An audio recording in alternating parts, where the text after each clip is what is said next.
नमस्कार प्यारे मित्रों तथा गुरुजन, मैं आप सभी को निमंत्रण करता हूं हमारा दिव्य धाम को। मैं आप लोगों से पहले भी कह चुका हूं कि ये कोई YouTube चैनल नहीं है, ये दिव्य धाम है। सबसे पहले हम समझ लेते हैं कि दिव्य धाम होता क्या है।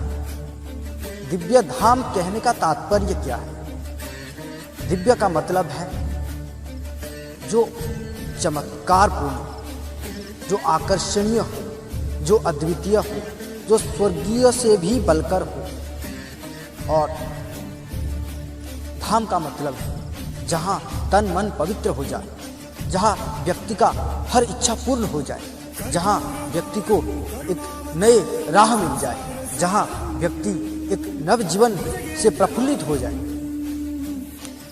जहाँ व्यक्ति का हर इच्छा, हर मुरादे तथा धर्म, अर्थ, काम और मोक्ष की प्राप्ति हो जाए। प्यारे मित्रों, आज भी गुरु हैं दिव्य धाम का सर्वप्रथम सम्मेलन है। इस दिव्य तथा पवित्रतम सम्मेलन की अवसर पर मैं आप लोगों को कुछ कहना चाहता हूँ। सबसे पहली बात यह है कि हम मनुष्य योनि में जन्म लिए हैं। पूरे 84 लाख योनि भ्रमण करते करते जब हम कुछ पुण्य कमाते हैं तो बड़ी जटिलता से, परमेश्वर की कृपा से हमें यह दिव्य मनुष्य योनि प्राप्त होता है। और ऐसे दिव्य योनि में जन्म लाभ करके यदि प्राणी ये कहे कि मैं कुछ करने में असमर्थ हूँ, मेरा भाग्य ही खराब है, ये मनुष्य का गलती है, ये प्राणी का गलती है, परमेश्वर का नहीं। अपने भाग्य को लकीरों में मत देखो, वो तुम्हारा हाथ में ही है। तुम्हारा कर्म ही तुम्हारा भाग्य को तय करता है। मैं आप लोगों को ये क्यों बोल रहा हूँ, इसका एक बड़ा कारण है। मेरे संस्पर्श में आए हुए बहुत सारे लोग ये बोलते हैं कि गुरुजी मेरा भाग्य ही खराब है, गुरुजी मैं इतना जाप किया, इतना अनुष्ठान किया, इतना व्रत किया, कुछ भी फल नहीं मिला, मुझे लगता है गुरुजी भगवान नहीं है। अरे भाई, तुम्हारा व्रत अनुष्ठान कार्य नहीं किया इसका मतलब ये नहीं कि भगवान नहीं है। भगवान है। हाँ, हो सकता है तुम ये सोचने का गलती कर रहे हो कि भगवान नहीं है। मैं क्यों ये बोल रहा हूं कि देखो, मेरा पहला बात सुन लो। हम जो भी अनुष्ठान, व्रत या जो भी करते हैं, सबसे पहली बात, यदि उसमें संकल्प ना किया जाए तो वो हमारा प्रारब्ध पाप कर्म को मिटाने के लिए चला जाता है। ये एक बड़ी अनुभूति संपन्न बात है। इसीलिए आप जब भी कोई व्रत करें, अनुष्ठान करें या कुछ भी करें, पहले संकल्प लें कि हे परमपिता, मैं इस कार्य के लिए ये कर रहा हूँ और जो इसमें जो भी पुण्य शक्ति प्राप्ति होगी वो मेरे इस कार्य के लिए ही आप मुझे प्रदान करें। फिर देखिए चमत्कार कैसा होता है। और दूसरी बात, हम जब भी कोई अनुष्ठान करते हैं, व्रत करते हैं, तपस्या करते हैं या जाप करते हैं, तो उस वक्त हमें ये याद आता है कि हम किस टाइम में करें, किस तिथि में करें, किस बार में करें, किस नक्षत्र में करें, शुक्ल पक्ष में करें या कृष्ण पक्ष में करें। पर हम ये भूल जाते हैं कि जो हम हैं, हम कैसे रहें, ये अनुष्ठान काल में हम कैसे रहें, हम कितने जो पवित्रता में अस्थित। हर कोई व्रत देख लो, हर कोई अनुष्ठान देख लो, वहाँ पे तो ये बताया जाता है कि पवित्रता से रहना है।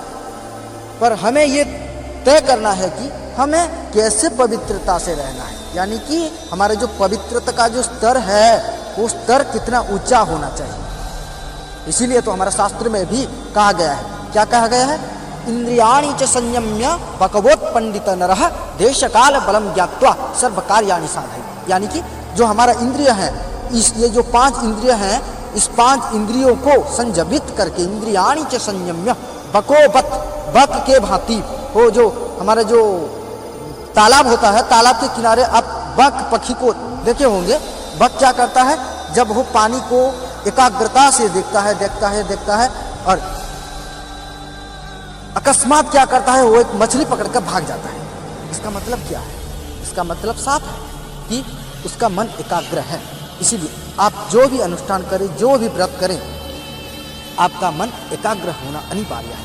और एकाग्र तब होगा जब आप अपना इंद्रियों को संयमित कर सकें। ये साधना का मूल बात है, इसको याद रखना।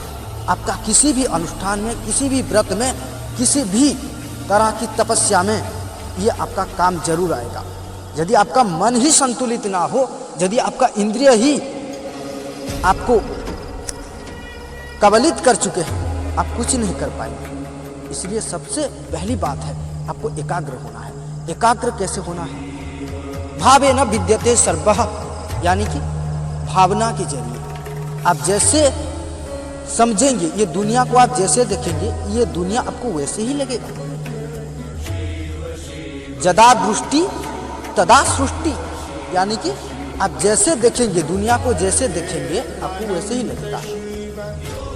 यदि कोई लड़की एक गुलाब के फूल को देखता है तो उसमें उसे क्या नजर आता है? प्रेम नजर आता है। पर यदि एक संत या महात्मा उस पुष्प को देखते हैं, उस गुलाब को देखते हैं, तो उसमें उनको भक्ति याद आती है।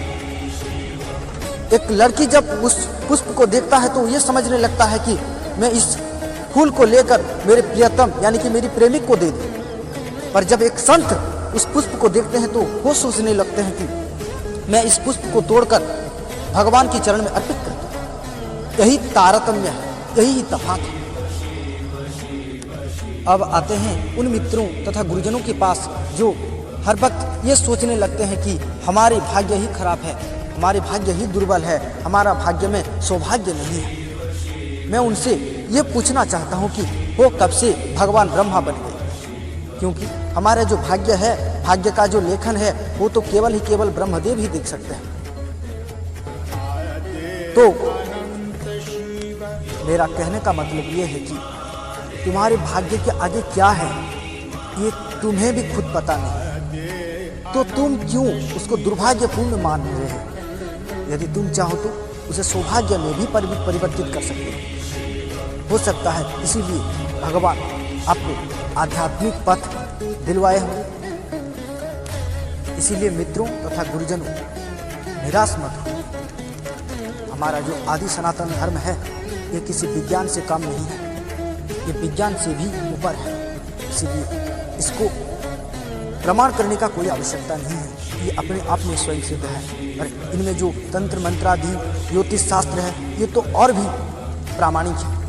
इसलिए इसके जरिए हम हमारा जीवन को सौभाग्य में परिवर्तित कर सकते हैं। हम कुछ भी कर सकते हैं, क्योंकि हम मनुष्य हैं, हम मनुष्य हैं। और मनुष्य जीवनी इतने पुण्य कमाने की बात आता है, ये आपको भी पता है और मुझे भी पता है।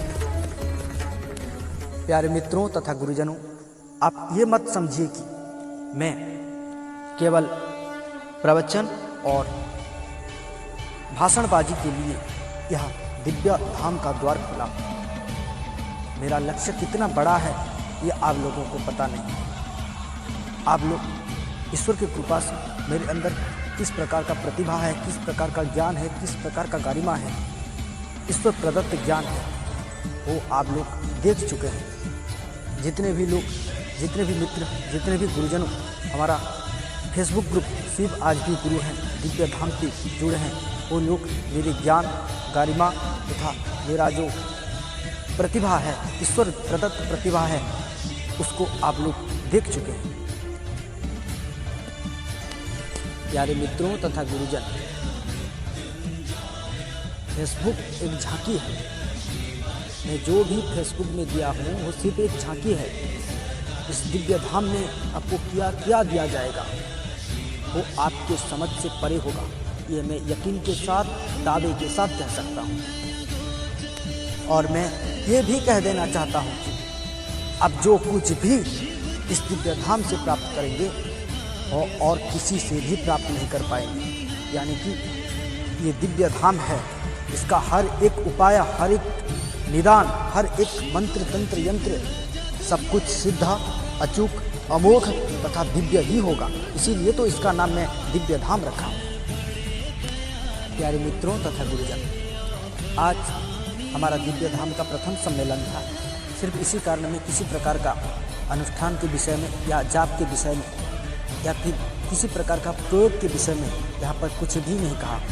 सिर्फ इस दिव्य धाम किस लिए है और इसका कारण क्या है, इसको जो दिव्य धाम को बनाने के पीछे मेरा इच्छा क्या है, मैं ये सब आपको आज बताया। और आशा करता हूँ आप सब मिलकर इस दिव्य धाम को और भी आगे लेकर जाएंगे और दिव्य सनातन धर्म को इतना शिखर पर हम सब पहुँचाएंगे कि सब देखते ही रह जाएंगे। इसीलिए आप लोगों का जो आशीर्वाद है मुझे ज़रूर चाहिए। इसीलिए आप लोगों का आशीर्वाद मेरे माथे पर हमेशा होना चाहिए। मैं नतमस्तक होकर आप सभी को आशीर्वाद मांगता हूँ, आप सभी का आशीर्वाद भिक्षा करता हूँ। ओम नमः शिवाय, ओम नमः शिवाय, ओम नमः शिवाय।